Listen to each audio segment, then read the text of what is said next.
வணக்கம் friends, welcome to my channel. இன்று நாம் பார்க்க இருப்பது சேப்பங்கிழங்கு ரோஸ்ட் தான். நாம் சேப்பங்கிழங்கு ரோஸ்ட் செய்வதற்கு அதை நன்றாக கழுவி சுத்தம் செய்து 1 டம்ளர் தண்ணீர் விட்டு குக்கரில் 1 விசில் வைத்து எடுத்துக்கொள்ள வேண்டும். நாம் பாத்திரத்திலும் வேக வைக்கலாம். குக்கர் என்றால் நமக்கு விரைவாக வெந்து வந்துவிடும். 1 விசில் வைத்தாலே போதுமானது. நாம் 1 விசில் வரையும் அடுப்பை ஸ்விட்ச் ஆஃப் செய்து விடலாம். நாம் ப்ரெஷர் ரிலீஸ் ஆகவும் திறந்தோம் என்றால் சரியான பதமாக வெந்து இருக்கும். நாம் சேப்பங்கிழங்கு சாப் செய்வதற்கு 10 சின்ன வெங்காயத்தை உரித்து எடுத்துக்கொள்ள வேண்டும். ஃப்ரெண்ட்ஸ், சேப்பங்கிழங்கு நன்றாக வெந்து வந்துவிட்டது. இப்பொழுது நாம் தோலை நீக்கி விடலாம். ஃப்ரெண்ட்ஸ், நாம் சேப்பங்கிழங்கு ரோஸ்டிற்கு மசாலா அரைப்பதற்கு 8 சின்ன வெங்காயம், 2 பல் பூண்டு, 1 தக்காளி பழம், 2 காய்ந்த மிளகாய், 1 ஸ்பூன் சோம்பு, இவை அனைத்தையும் நன்றாக அரைத்து எடுத்துக்கொள்ள வேண்டும். நாம் மசாலாவை இப்படி நன்கு அரைத்து எடுத்துக்கொள்ள வேண்டும்.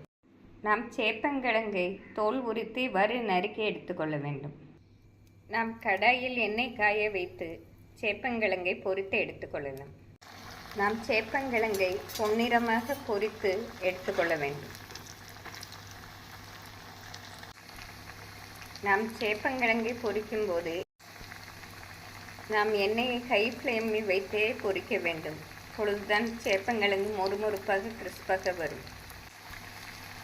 4 முதல் 5 நிமிடத்தில் இது நன்றாக வெந்து வந்துவிடும். ஃப்ரெண்ட்ஸ், சேப்பங்கிழங்கு பொன்னிறமாக வெந்து வந்துவிட்டது. இப்பொழுது நாம் எடுத்து விடலாம்.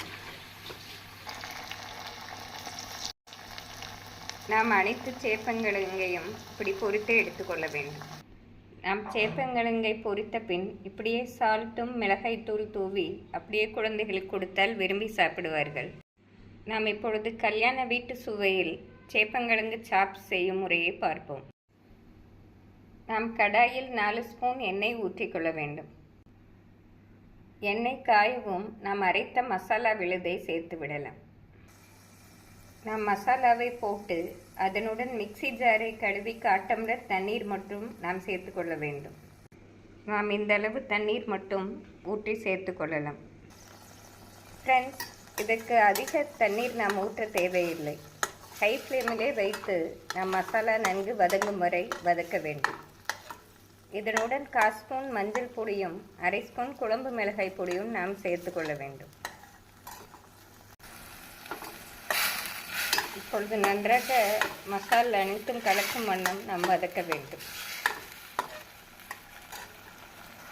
தேவையான அளவு தூள் உப்பும் நாம் சேர்த்து கொள்ளலாம். நாம் ஹை ஃப்ளேமிலே வைத்து வதக்குவதால் மசாலா மிக விரைவில் வதங்கிவிடும். 2 நிமிடத்திலே நமக்கு மசாலா நன்கு வதங்கி வந்துவிடும். இந்த சமயம் நாம் சேப்பங்கிழங்கை சேர்த்து விடலாம்.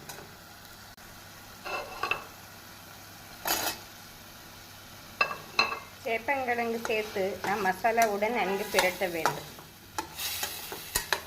மிதமான தீயில் 1 நிமிடம் வைத்து நாம் அடுப்பை ஸ்விட்ச் ஆஃப் செய்து விடலாம்.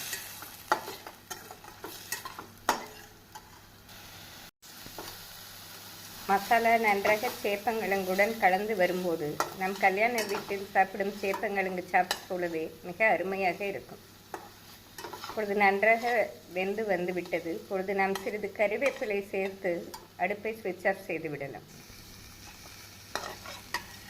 ஃப்ரெண்ட்ஸ், அருமையாக சேப்பங்கிழங்கு சாப்ஸ் ரெடியாகிவிட்டது. பருப்பு ரசம், தயிர் சாதம் ஆகியவற்றுக்கு நல்ல சைட் டிஷ்ஷாக இருக்கும். இதை செய்து பார்த்து எப்படி இருக்கிறது என்று கூறுங்கள். Thank you friends.